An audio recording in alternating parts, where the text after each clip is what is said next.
Hey everybody, Fun Film Animations here, and in today's video I'm going to be walking you through the process on how I created my short film Time. So the very first step was coming up with a story for an animation. And so once I had my story, I started to record live action reference on what I wanted my characters to do in my animation. In the end, I didn't end up using all of the live action reference that I ended up recording, but I got to look at most of it, and what I did was I took that footage and combined it into like a live action version of my short film. The very next step for me was creating a character design for the two different characters that were going to be in my short film. I got to explore a few different designs, but I settled on these two character designs. And what I did was I created a model sheet for both of them, showing them in the profile, front, and 3/4 view. And then I created an expression sheet for both characters. The next step for me was creating my thumbnails and my storyboard for my animation. So they're very scribbly and very rough, but it was my way to be able to get the idea for my animation down on digital, so that way I could refer back to it as I was creating my rough animation and my final animation. Some of these scenes I ended up taking out for time's sake, and some of them I also changed to have more of a dramatic perspective in the final animation. But for the most part, I got to keep most of the animation for it.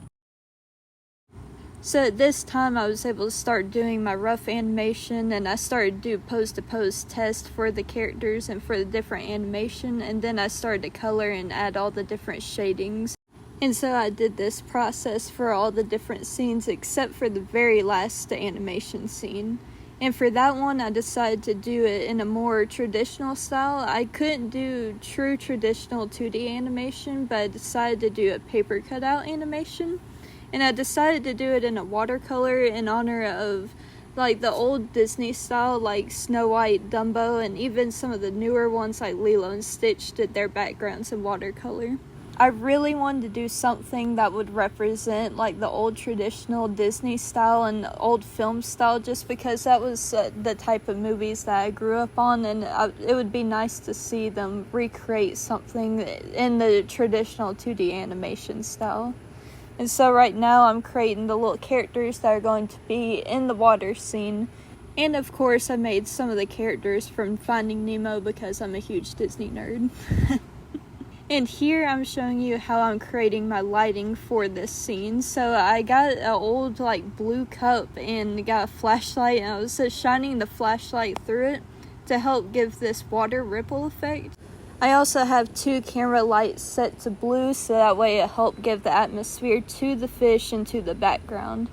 Then I imported all of my images and video into FlipaClip, and I took the photos of the fish and put it through Magic Cut, so that way it would cut out the fish and I could animate with them. I then set the layer to alpha lock and helped add a little bit of light blue and dark blue to the fish to help it feel like it was more in its environment. And now I could animate with my fish, and this is what the final scene with the fish looked like, and I just went through and added a few bubbles as well.